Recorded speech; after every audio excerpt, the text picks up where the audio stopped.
Hey Frank, thanks for doing this. Just how's everybody feeling today? Has everything kind of gotten back into the normal routine of practicing and playing a couple of games a week?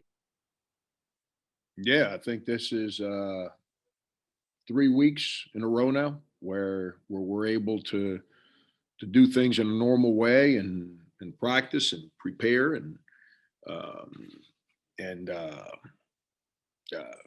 go play games. Um, yeah, we still got guys that are not as engaged as they need to be because of lack of practices. And we need them to. Oh, I've been watching film here for the last 2.5 hours, so I'm struggling with my English right now. We need to figure out a way to circumvent the fact that we've had guys that have not had numerous repetitions on some of the stuff we do, and grow like really fast. But at the end of the day, it's all I talked to the team about, and I think I shared this with you guys last week, if I'm not mistaken, is the self accountability has to go through the roof right now. We all have to. The phrase I've been using is man up, and be accountable for my personal responsibility to a greater degree.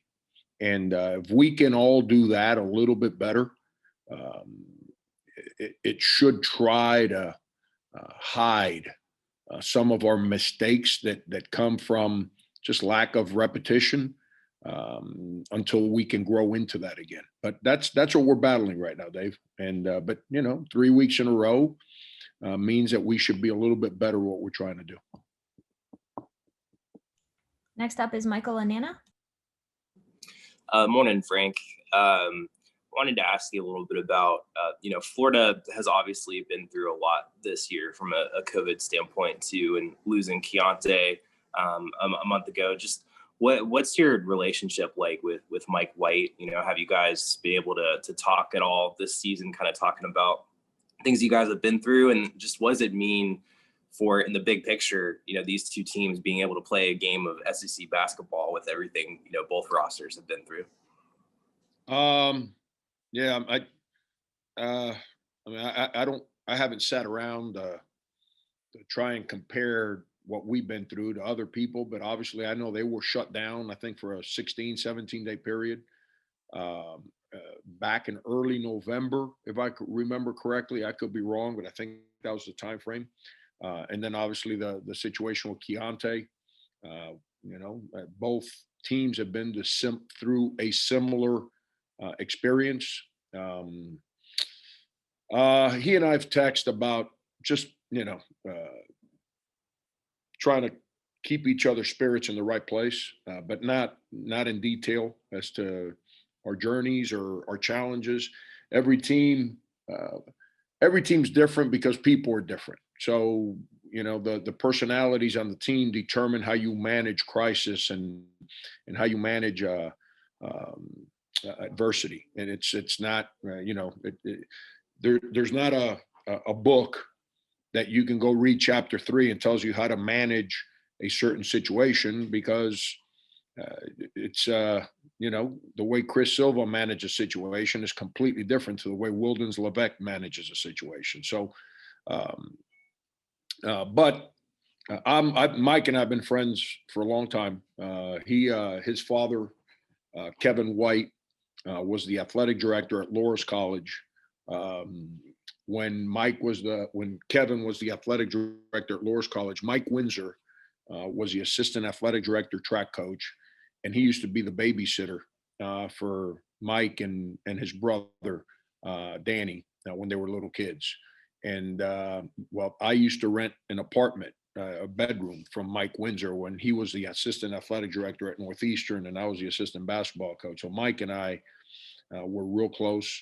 I met those guys through him, and then he ends up working for Andy Kennedy, one of my closest friends in the business. And so Mike and I, our friendship grew, through that relationship, and continues to grow. I respect how they play. I say it all the time, Michael. he took over a really, really hard job because of what the guy before him had done over the last, 16, 17, 18 years, however long Billy was there. I don't, Billy was there from 95, I want to say, and he left in 14. So maybe it was 18, 19 years, somewhere in there. But what Billy did there, and Mike walked into it, and he managed it, and he's created a team this year. You don't change. You don't change you don't change the mindset of a winning program, but you have to adapt to the personality of the new coach. And you watch his teams now. I watched his Louisiana Tech teams play, and they were like trapped, ferocious, defensively athletic. You watch his team right now, that's how they play defensively. He's got those guys guarding at a high rate right now. They're so different defensively right now than they were a year ago right now. And DeRuggi, Scotty Lewis, Trey Mann, Appleby. I can go on and on. Defensively, they've got size, athleticism, and grit and toughness on the perimeter. Then they've got Castleton and Payne manning the rim. So if you try to fight through the dribble, you end up, with size at the rim, and they don't get out of the way on the perimeter. It's hard to sit there and say, yeah, I'm rooting for him. Heck, we're playing them, so I can't root for him. But Mike's one of the good guys in this business. Mike Gillespie. Hey, Frank, thanks so much for doing this morning. Just wondering, when you look at Florida offensively, it seems like they're kind of putting everything together at the right time too. It seems to me that they're passing the ball really well, kind of like what we saw under Donovan, like 10 years ago even. I'm wondering how you disrupt that, especially on the fast break. Well, if you turn the ball over against them, good luck, because they got 4 high-level athletes, and the 2 guards I mentioned, DeRuggi, Scotty Lewis, and they are coming at you. And, take your pick, any of those guys, they're coming at you in the open court. So you better not turn it over against them, or you got no chance of slowing down. They obviously lost Nimhart, and they've replaced him with the young man Applegate. I'm losing my mind. I'm telling you, I've been watching film. I'm gonna watch my notes here real quick. Give me a second. I was gonna say Appleby, and I don't know if Appleby's a better player than Nimhart or not. That's not for me to say. I don't coach them, but he brings a different dynamic defensively, a different aggression in the open court. I think the ball moves more than it did last year. Last year, you kind of knew the ball's going to be in Nimhart's hands. The ball's going to be in man's hands to make plays when they got to have a basket. But the ball is flowing more side to side, which makes it a little harder to guard when it gets back to man's hands. Locke is the other young man. I kept forgetting. He's a 3-year starter now. He's an elite shooter. That now, because defensively they're playing so much better around him, it allows him to be better at his job. But you're exactly right. The ball movement on their team right now is really good. And then the other thing that's given them something that I don't know if they've had since Mike's been there, a high-level finisher at the rim in Castleton. So now if you get out and you guard all their ball movement, their ball screens, all their spacing, and the ball gets in there, now there's a guy that can go score. Because a young man, the grad transfer from last year, he shot a lot of free throws, but he was more of a jump shooter than a low post scorer. Castleton has given them scoring at the rim. And, that's added a huge dimension to their basketball team, at least as an opposing coach is trying to prepare. John Del Bianco. Frank, how's Trey feeling a few days after that collision? Did he practice yesterday, and do you expect him to play tomorrow? Yeah, he was full go at practice yesterday. Like I told you guys, I could probably have put him back in to the game, but he kind of tightened up a little bit on the sideline, and then because of the score of the game, I just wasn't going to do that to him. So yeah, he's full go.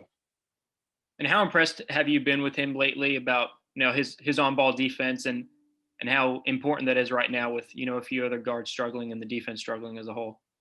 Yeah, I mean, we've got two guys, and they're both locals, and Seventh Woods and Trey Hannibal, that can be elite on-ball defenders.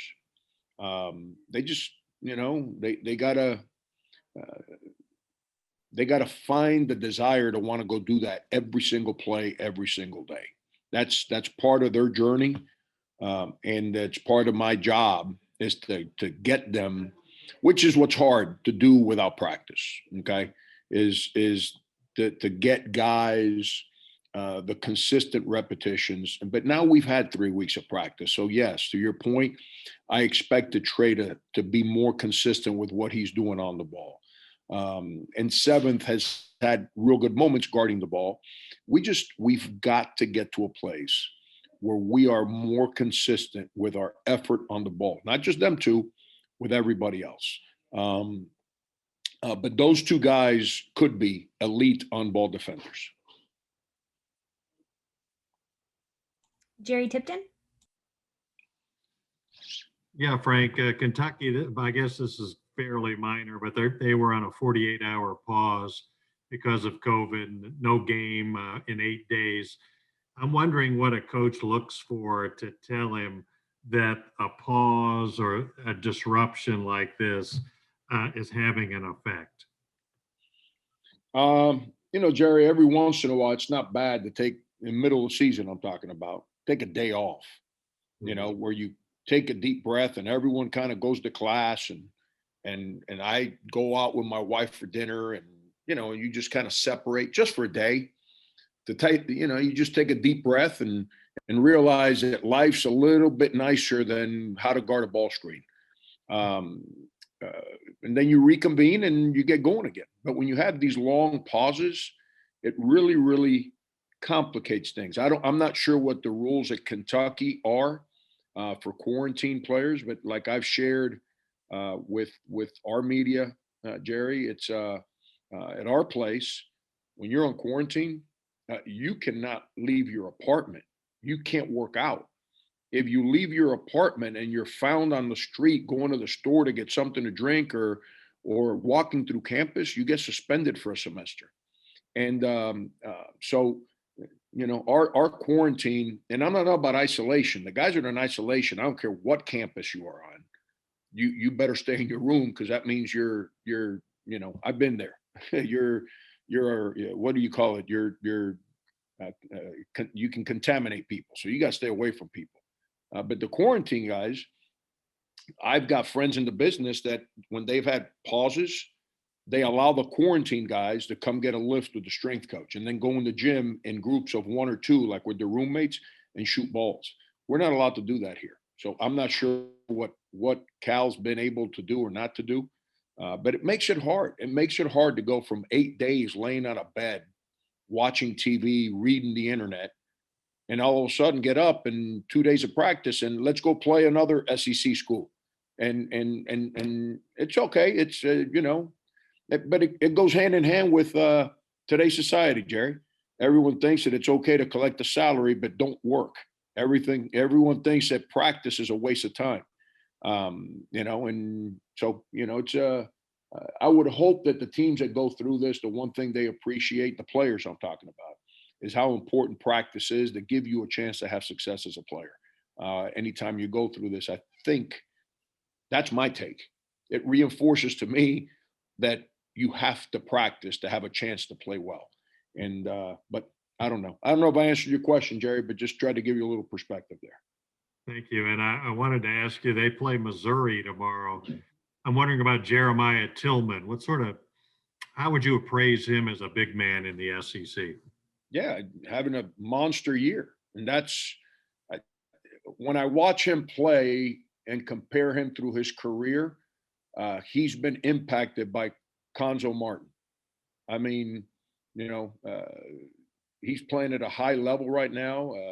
I used to call it, when I watched him play, I tell my staff he would commit emotional fouls because he was mad at contact or mad at something, and he'd get emotional, he'd go commit a bad foul and get himself in trouble. But that's that's Conzo doing what Conzo does. He's impacted. It's obvious to me that he's impacted that young man in an unbelievable way off the court, which now is allowing him to play at a high level on the court through his God-given talent. Thank you. Yep. Phil?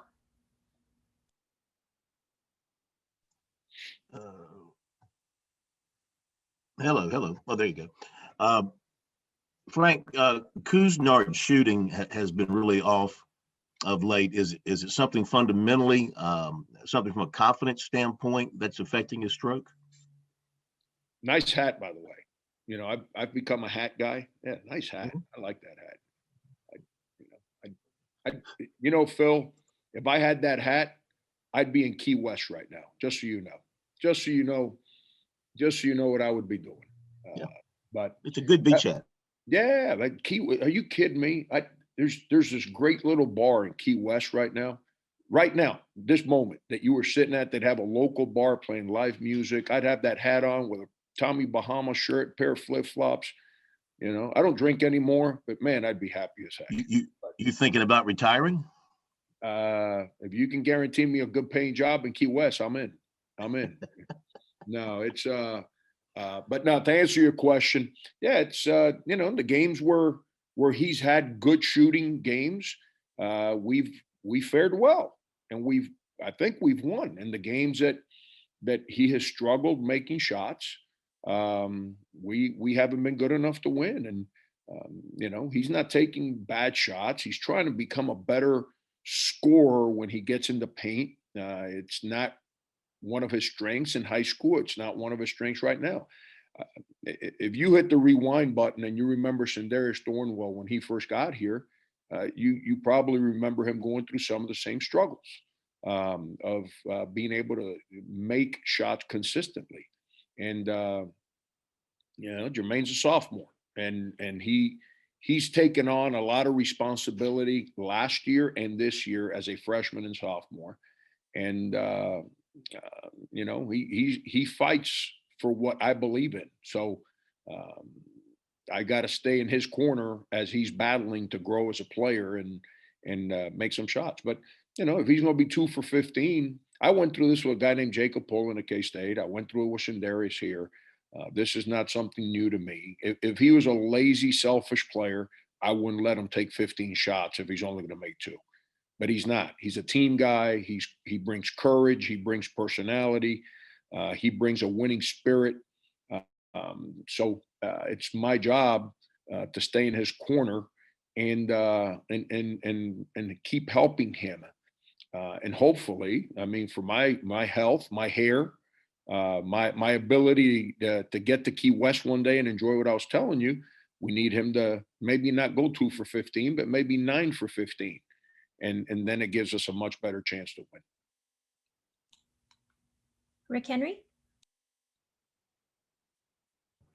Hey, Frank, good to see you this morning. Same here, Rick. A little earlier, you mentioned Seven's struggles defensively. Saturday had a tough night protecting the basketball. When you see that happening to a veteran player like Seven, is that also due to a lack of practice, mental lapses, or maybe just confidence right now? If anyone needed practice reps, it's him. Because number one, and I shared this early in the year, Rick. My biggest weakness when a player is redshirting is that once the season starts, I usually have him do what the other team does for 80% of practice. And I did a poor job with him on that as far as getting reps at what we do. So this year, he had a great preseason, and I thought he was really, really starting to buy into what we do. When I mean buy in, he's not being defiant. I mean buy in because he understands it, so he's able to play freely. And I hope this doesn't come across the wrong way, because I'm not trying to blame anyone on this. I coach, I get it. It's a shared responsibility between players and coaches.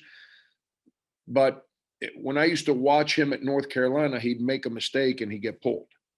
And he had lost some faith in being aggressive because of that experience. Now, whether that's his fault for how he approached every day when you and I aren't there watching, or was it the coach's lack of trust in him, I don't know. And that's not for me to create an opinion on.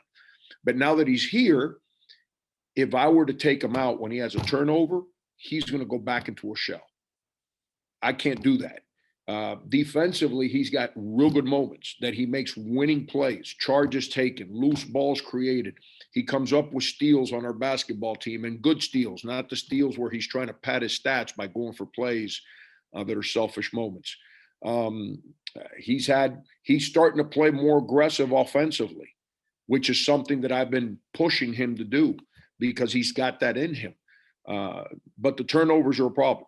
And you know, he's had too many as of late. And, you know, he didn't have this many before the shutdown, but in the last couple of weeks, he's had too many. And he's got to get that number down. You know, I can't ask a player to be aggressive and then not give him the leeway to go make a play. You know, but he's a big time young man, and he, you know, defensively, we got to get him more consistent on the ball, because he can be a problem for people the way he can guard the basketball. And then offensively, we got to get him to lower his turnovers. That's, you know, he's had some Vanderbilt game. He had 2 or 3 real bad ones in the first half that led to the breakaway dunks for Vanderbilt. That those are deflating. We got to figure out a way to eliminate those plays. Mike Uva, and then Colin, and then Dave. Go ahead, Mike. Like you've mentioned in the past, as an educator, sometimes you just got to adjust, whether you're teaching a class, sometimes you have to adjust in terms of the way your students are learning. Have you had to adjust in any sense this year with defenses, or just how you operate, just because of where you guys are at right now in the season, and just how the players not necessarily have been responding, but just the way the results have been turning out?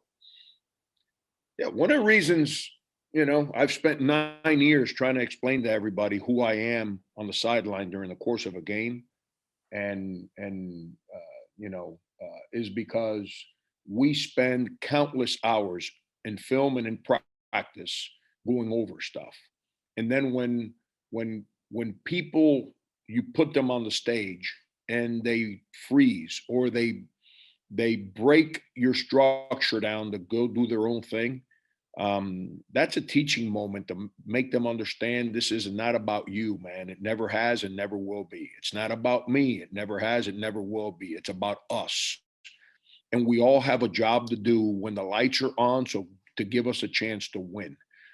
And I can't do that right now, you know, because we haven't had the repetitions. I'm not into it. People are like, oh, he yells. Yeah, I do yell. I yell when I'm excited. I yell when I'm happy. I yell when I'm mad. I don't. You put me in. I'm. It's just who I am. I have a lot of passion for people, and I have a lot of passion for competing. I'm never going to apologize for having passion for what I do, and I'm not going to apologize because I have passion for the people that trust in me to help them. But right now, what ignites that passion for me on game day is not the game. It's the practice and the teaching moments that you have during the course of a game to reinforce what you teach for countless hours in practice. Because that's life, man. That's life. Somebody opens a door and gives you an opportunity, and you take advantage of it for selfish reasons, you're going to fail as a man in society. And so it's my job to help these guys grow. So when they're done, I got this saying all the time. The reason we practice and rehearse as much as we do is because we can learn how to do our jobs. So we take pride in doing our jobs for each other.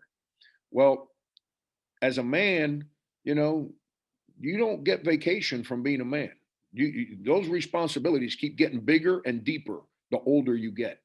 And so, I try to use one with the other to connect basketball and life, so we can be successful men, leaders of families, leader of an office, whatever, our career has in front of us. But right now I'm starting to be a little more demanding because we've actually practiced 3 weeks in a row. But 2 weeks ago, I couldn't be demanding because we had no idea what we were doing and we had no practice time to say, hey, man, we know how to do this, do it better. And so I don't know. That's the journey. That's the adjustment that me personally, I'm struggling with is that, last week I compared this to coaching AAU basketball, which I did, which is you bring a group of kids together from different places, you practice for 1, maybe 2 days, and you go play 7 games. And so you really don't have a lot of structure. You keep things very simple, which is what we're doing right now. Colin? Yeah, Frank, apologies if you've already been asked this. I hopped on a little late, but I'm curious. You mentioned after the Vanderbilt game, there was some disconnect. I'm curious, as you've kind of touched on a little bit, but as you go through this season, how hard is it to create that maybe cohesion on a team with so many stops early and now having to play SEC play? And do you anticipate any, I guess, starting lineup changes as you go into the, I guess, back half of league play? Yeah, I change lineups when I'm unhappy with an individual or when somebody just deserves to be in the starting lineup because they're impacting the game at a high level, and someone that's in the starting lineup maybe can do a better job coming off the bench. That's when I start tinkering with lineups. I'm trying to figure this out right now. I don't, I coached those guys last year, but last year's different. That's the beauty of coaching. What I love about it is that not 2 years are ever the same. Because as an educator, if you think that you're dealing with a freshman and he's the same person as a junior as he was as a freshman, then you're dealing with somebody that's not going to be very successful in life because they haven't grown. So you as a coach, every year is different experiences. Young people get older, their minds change, their vision changes. There's a whole lot of stuff going on. But no, I'm not in a place right now where the lineup is a problem or who's starting or who's off the bench. It's not my opinion right now. But we have to be more connected. You see the talent of this team with the way we score when we lose. But scoring points does not determine how good your team is. Talent does not determine how good your team is. Defense makes you be connected because it's impossible to win one-on-one battles in the game of basketball. You fight to have success there as much as you can, but it's 5 against 5. And it's your team. You're learning to trust and believe in everyone doing their job defensively. That gives you a chance to try and neutralize offense. We're not there right now. When I say we're not a connected team, that's what I'm talking about. So then what happens is when you play offense, like think about the Final Four team. That team didn't have a lot of games that it scored 86 points.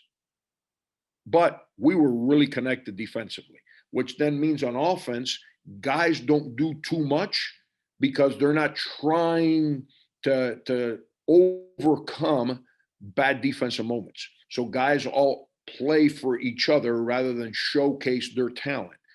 And right now, we're kind of in between both. We got moments where we're connected, where we stay in people's way, where we help each other, where we play as a unit defensively. And then that correlates to how we play on offense. Just go look at some of the games we've played. But then we got other games where defensively we are completely disconnected. And then on offense, we score points, but it's not basketball from a team standpoint. It's just talent scoring points. And that's the journey. That's the journey. That's Colin. That's the consistency that I'm trying to grab out of these guys. But yet it's, this goes back to what I've been talking about. It's Just because we play and coach basketball don't mean we're not members of society right now. And we've been dealing with a society that's been dealing with a pandemic where every day we get news of a new gut punch, which hurts our spirit. And we've been dealing with 10 months of everyone should hate each other and everyone being grouped into individual groups and categories. And anyone that's not in your group is not a good human being. That's what society is telling us right now. So it's created all these doubts and lack of trust and gut punches. Our kids have gone through it. I've gone through it. It's what we've all been through for the last 10, 11 months, and trying to get connected in a time where everything around you is telling you why nothing is good is really, really difficult. And that's what we're fighting, and we're trying. I mean, we got good guys. I told you guys before the season, I don't get out of bed and I'm like, oh, I got to coach these guys.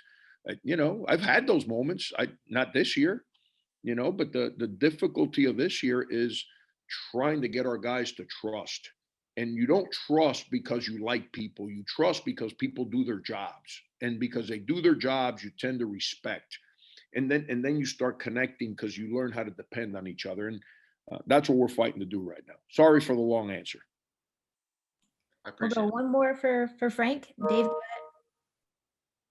Hey, Frank, I mean, as you've mentioned several times, COVID's clearly had an effect on this team, but in some of the issues of the past games, from veteran guys, the ball handling, the air balls, I mean, is all of that COVID related? Is it just guys not playing well? Just where's the line kind of drawn there between this is COVID and this is just some things that aren't going well right now?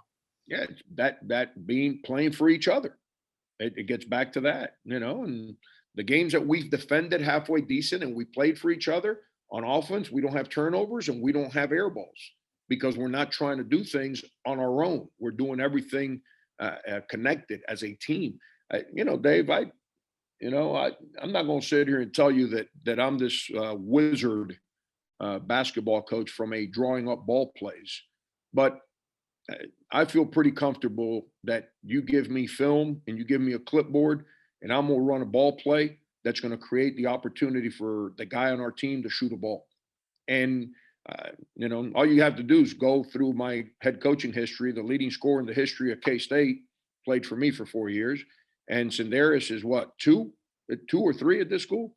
We've had countless first team all league players of the years, the whole deal. Michael Carrera, his progress during his career, Chris, his progress.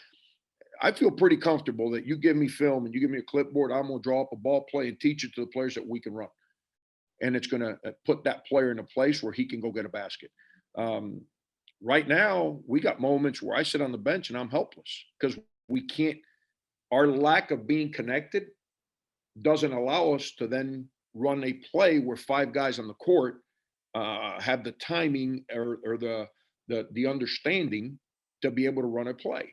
That comes from countless hours of practice. That comes from me just being that all overbearing human being that everyone hates, just demanding that everybody do their job, learn, play for each other. And then the word that we all search, it's the most important word for me, for anyone that I coexist with. I want you to care. Don't just care about yourself. Care for what we do. We all signed up to do this together. Care. And trying to make all that happen right now is what creates the problems on offense that you just identified. Air balls are usually bad shots. Bad shots come from people that are not in the same structure trying to do more than they're supposed to do. Turnovers usually come from guys that just have lack of practice, so they tend to play too fast. Their decision making ends up in a place that's processing faster than what they're used to. And that's the problem with turnovers. And then some turnovers is floor spacing. Bad offense is floor spacing. You got too many guys too close to each other, then you're going to end up with nowhere to pass. And nowhere to pass means, all right, I'm in trouble. So let me force a pass or let me take a bad shot. And those are the issues that we're fighting right now.